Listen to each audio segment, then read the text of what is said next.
Oh, goody. Alright, what's going on everybody? Zombies here again, and today we're back with another Marvel Snap video. So, in this one, we're taking a look at the Marvel Rivals season overview, and we're going to talk a little bit about the cards and the spotlight weeks and all that stuff to help more adequately prepare you for the season and which cards you should maybe be looking to pick up and skip. We just got the developer update video yesterday. New season is launching today. By the time this goes out, it might already be out. So let's talk about what is coming to Snap in December. So we've got a Marvel Rivals crossover. If you haven't been paying attention to that, the season pass card is going to be Galacta, which looks pretty strong. I actually ended up putting these cards in a tier list, which I'll show a little bit later on, and she is pretty high up there, so a pretty good looking season pass card. And then the spotlight weeks. Now, before we dive into these, it is worth noting Hitmonkey is not actually going to be there in the week where he is on this graph. This graph is from EK August, shout out to them, but it is a little bit of a older graph, and we just got some fresh new information that Hitmonkey is going to be being replaced by Dakin for that spotlight week. Other than that, though, pretty much everything else here is correct, except for the no extra cards. There actually is going to be an extra card in Lasher, who is making his debut in the return of High Voltage. I know there's been a whole lot of discourse about Deadpool's Diner compared to High Voltage, and a lot of people liked High Voltage and didn't like Diner so much, so if you've been waiting for the return of High Voltage, you'll probably be happy to hear it's coming back in late December with Lasher as the new reward, who is a 2/2 activate, afflict an enemy card here with negative power equal to this card's power. Pretty cool card. I think out of all the freebies we've gotten from the limited modes, except for probably Cassandra, this looks to be on the better end of the spectrum compared to things like Agony and King Eitri. So happy to see that one making it in as a freebie for a mode a lot of people seem to enjoy last time around. In terms of the actual spotlight weeks, well, these have been pretty heavily criticized because they're just kind of bad, man. December's just bad. Most of the cards here are either currently Series 4 or dropping to Series 4, which feels like a pretty bad value proposition for spotlights in general, which gets worse when you couple it with the fact that a lot of these cards are ones that aren't currently super relevant or have made their appearance in spotlight caches numerous times, like X-23 and Lady Deathstrike. I think X-23 has been in like 4 or 5 spotlights. Lady Deathstrike has been like 4. Sasquatch is a nice return. I think that's the first return of Sasquatch, but she is also moving down to Series 4. So that could also be a token pickup, and Sasquatch isn't super heavily played right now anyway. Gladiator's seen a bit more play recently, but he has been back, I think, 2 or 3 times so far. Meek has really fallen out of favor in discard just because a lot of the newer discard lists are running the Malekith stuff, which just doesn't usually find room for Meek, even though he's generally a fine discard card. Hitmonkey would have been nice to see again, I think, because Hitmonkey is in at least one pretty powerful deck, the She-Hulk Moon Girl stuff, but he is being replaced with Dakin, who unfortunately isn't really anywhere. The High Evo week with Bruce Banner, though, I mean, I think this might be not a terrible one to recommend to a newer player. Maybe, you know, you get into Snap because you were playing Marvel Rivals or you like Marvel Rivals and your collection level 500 or 1,000 or something by late December, and you want a new deck, and High Evo can give you a new deck that Bruce Banner will likely go well with. High Evo has definitely seen better days. It's not the most powerful deck in the game or anything, but as far as offerings, I usually don't mind High Evo returning too much because at least it's throwing a bit of a bone to some of the newer players. But in general, for a long-time player, I think this is not going to be a good spotlight week either, because, you know, there have been a good amount of opportunities to acquire Ravonna and High Evo, and I do think Bruce Banner is probably one of the weaker cards of the season. And then the last spotlight week is Blob and Selene with Rocket and Groot. And yeah, Blob really only sees play in Arsham. It's very good in Arsham. It's not very good seemingly anywhere else. And Selene just doesn't see play, like, at all. So yeah, unfortunately, you know, there are a lot of pretty strong cards in this season as far as new cards go, but it feels pretty bad, just the selection of cards they've chosen here, being almost entirely Series 4 cards And at that, Series 4 cards that aren't super relevant or powerful right now. I did throw together a little tier list, though, for the cards in terms of where I think they're going to line up upon their release and in the metagame. And yeah, I think for the most part, most of the cards this season look pretty good. I'm going to talk about Lasher first because, I mean, he just got announced, and I don't think this one really matters quite as much where it's going on the tier list because this is going to be a card that is generally pretty accessible to most players, and it's in a free mode. You're not spending resources on it, which I think is part of why tier lists can be valuable, is getting people to know, hey, these are the cards I think are going to be strong and worth your resources. Lasher is just worth your resources in general because it's very easy to get in high voltage. But I do think Lasher is probably at least like a B tier card. It's not bad on stats. It is an activate card that actually is useful if activated on turn 6. Pretty much no other activate except for Scarlet Spider has been useful on the final turn. They're always something you need to activate, the turn before you really want that effect. Whereas this can be activated on the final turn, which is nice. And it has some pretty strong synergy with our Season Pass card, Galacta, where you can play Galacta, and then you can play Lasher down. He'll get a buff, and then he can deal even more damage via that affliction. So that seems pretty good. Turning your 2/2 into a 2/5 that deals 5 afflict to the opponent seems like a pretty powerful prospect. So I'd say this is at least like a B tier card as far as the rest of the tier list goes. But let's talk about the other cards that are joining the game. Starting off with Doom 2099. I think this card is kind of messed up. It's a shame because I actually really like the idea of this impacting regular Doom. I think, with this card and something else we've seen in the data mines for like the new Captain America, I think breathing new life into series 1 to 3 cards with newer cards is actually really cool and a good thing for the most part. Because it enables you to bring back some of these iconic cards and characters that have been kind of power crept out of the metagame without actually having to change those cards, because you're just making them better by having them have good synergy. And in this case, that's very thematic, right? That Doom is, buffing up himself across all realities. So I think that's pretty cool. All that said, as much as I'm happy to have a reason to play Dr. Doom again, I think the amount of power this card is going to produce is absurd, and it really kind of pushes people towards playing a deck like the old Sandman style stuff, where you're just playing that one card a turn, which I think is a gameplay style a lot of people don't find super engaging, and the power you get for that is just ridiculous. Like, it just puts so much power on the board. Now, maybe this is something that can be mitigated by playing a Clog deck or even Galactus or something to limit the board spacing. But aside from decks that are trying to attack at that axis, I think Doom is just a really, really powerful way to go wide in all the lanes. And just being able to go Doom on 4 or maybe even turn 3 with Psylocke or Zabu, get a bunch of these Doom bots, play a decently impactful 5-drop on 5, and then slam Doom to close the game. It's just a whole lot of points for very little effort.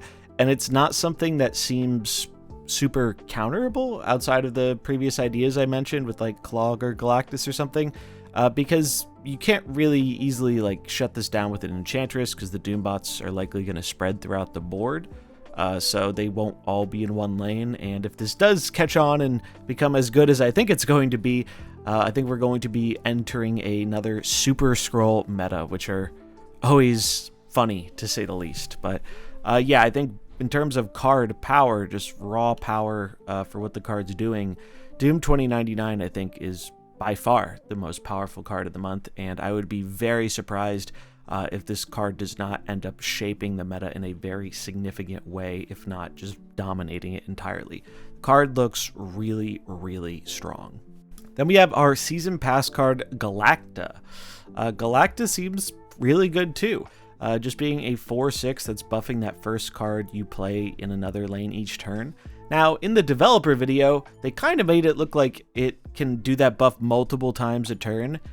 I'm on the side of that's not how it works. Like, I don't think that is what they want this card to do. But if it is what this card does, this card easily goes from A to S. Like, it's already just a very efficient stat stick. 4/6 is a fine body. That's getting you additional 3 more power on turn 5 and turn 6, and can be even more power than that if you cheat it out a turn early with, much like Dr. Doom, using Zabu or Psylocke. So this is just a lot of stats that you can allocate throughout the board. Obvious synergies are like Galactus or Groot or Shaw. They're just a lot of good cards that benefit from this. Lasher as well is going to benefit from this effect. But yeah, it doesn't seem like the most exciting card in the world, but in terms of just raw power, it certainly provides a lot of it. It's kind of like Gwenpool in a way, where you played a 4/6 that puts power to your hand, and Gwenpool provided 6 power to your hand, which if you get 2 plays with Galacta, that's how much you're going to get with her as well. The difference being you don't always have time to play the Gwenpool cards after you get her down. With Galacta, once Galacta is down, whatever happens, you're getting that +3 power, unless she gets hit by like a Red Guardian or destroyed somehow or something. So it seems like a lot of the power that Gwenpool had, aside from like the Mysterio interaction, is going to be with this card, and Gwenpool is quite powerful, so being able to do something similar, but maybe a bit more consistently, could be very, very strong, and that's why I think this will be at least an A-tier card. Then we have Rocket and Groot. Now, this is an interesting card. When I first read this card, I misread what this did. I thought it was only providing affliction to the opponent's side, but it is actually stealing power from the opponent, which is big. Like, that is a pretty impactful difference. This card can get really big. It has flexibility in moving around the board that makes it harder for your opponent not to play into it by putting a card down so it gets power stolen. Like, I think this card is actually very, very strong. The only reason it's down in B is because Luke Cage is such a core pillar of the metagame right now. If something were to happen to where that changes, and who knows, maybe Doom or Galacta will shift the meta in a way where that changes. I'm not sure. But if something does change, like the meta shifts away from Luke Cage or he gets nerfed or who knows, this card goes up quite a bit. Like, I think it is a very, very powerful, flexible 3-drop that can work in a lot of different decks. It's just quite strong. It's obviously a little weak to Shadow King, because Shadow King can clear the negative debuffs while also clearing the positive power increases in the same lane, so that's something you have to worry about. But as long as Luke Cage is around, I don't think this card is going to be shining to the fullest extent of its potential, even though it's pretty powerful. Then we have Luna Snow. Luna Snow is kind of interesting. So she spawns an ice cube for you and your opponent that is going to be providing extra energy at the start of turn, but it will be destroyed if the side of that location is full. This is a start of turn check, which is important to note because that means it's a little bit different than White Widow. White Widow, Widow's Bite, gets destroyed instantly no matter what point in the turn it is, as long as there are 3 other things in the spot, whereas Luna Snow is a start of turn trigger. So that is a meaningful difference to be aware of. So this is a ramp card, and it's a 3/5. 3/5s are generally pretty good. My main concern with this card is I think a lot of other decks can pretty effectively make use of that extra energy too.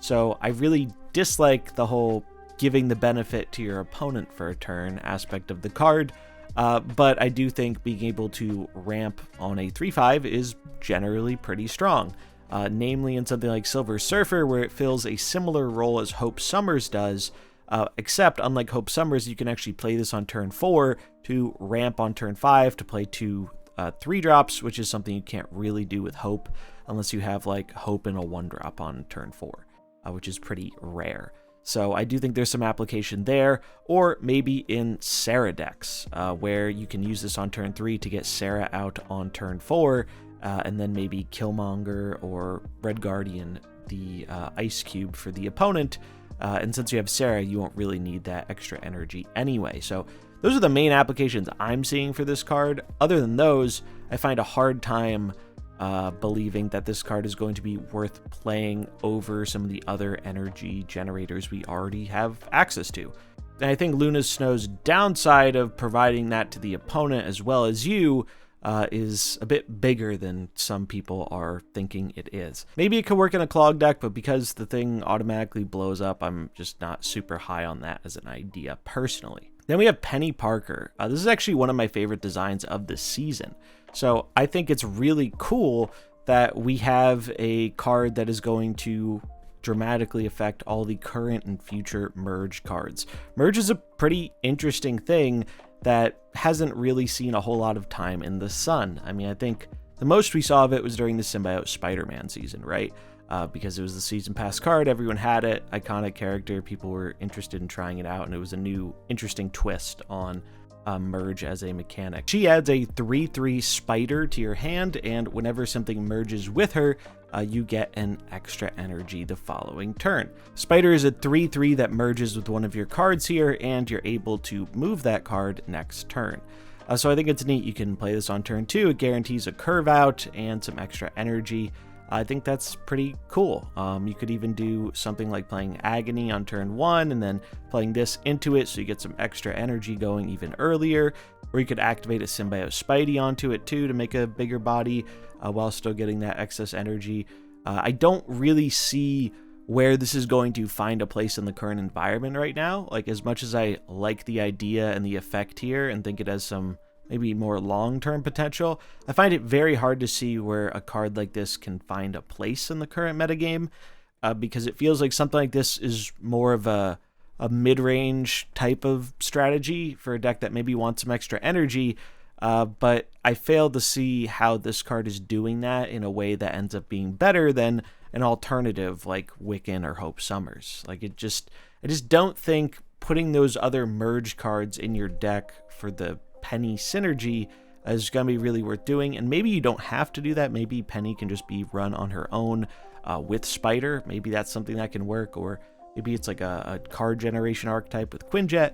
There's definitely some interesting stuff you can try there, but at least relative to the current environment, this seems more like a C tier card to me, because I just think it's going to be hard to find the time to pay 2 energy for a 2/3 and then follow up with a 3/3 stat line, even with that extra energy and move effect. But who knows, maybe this will find an interesting home regardless. I actually like the card quite a bit, even though it's in one of the lower tiers. And then Bruce Banner. All right, so a lot of people are probably going to be surprised this card is so low down, and part of the reason it's so low down is because I don't want this card to be good, even though I have heard from some people doing the math that there's a decent chance it might be good. So this is probably more so me trying to wish this into existence. I think Bruce Banner is one of the most like thematic cards they've ever done, and it's a huge win on that front. Like, this design from a lore perspective is really, really perfectly executed. My problem with it comes from the fact that it's kind of like Danger Room on a card, and I don't usually really care for Danger Room very much. This might be an alright addition in the high Evo decks, or maybe an Arsham deck. Most other decks don't really want to float that much, and this card definitely is going to demand some extra floating to transform into the big regular Hulk. But I think this is one of those cards where if this card is good, the game is worse because of it. Because it's one of those things where it is inconsistent, but those times where it does like high roll you and you get it off of 1 or 2 floats, they essentially just paid like 3 energy or 4 energy for a 12 power card. And you can't reasonably predict when that is going to happen or not. It might not happen at all, or it might happen rather quickly.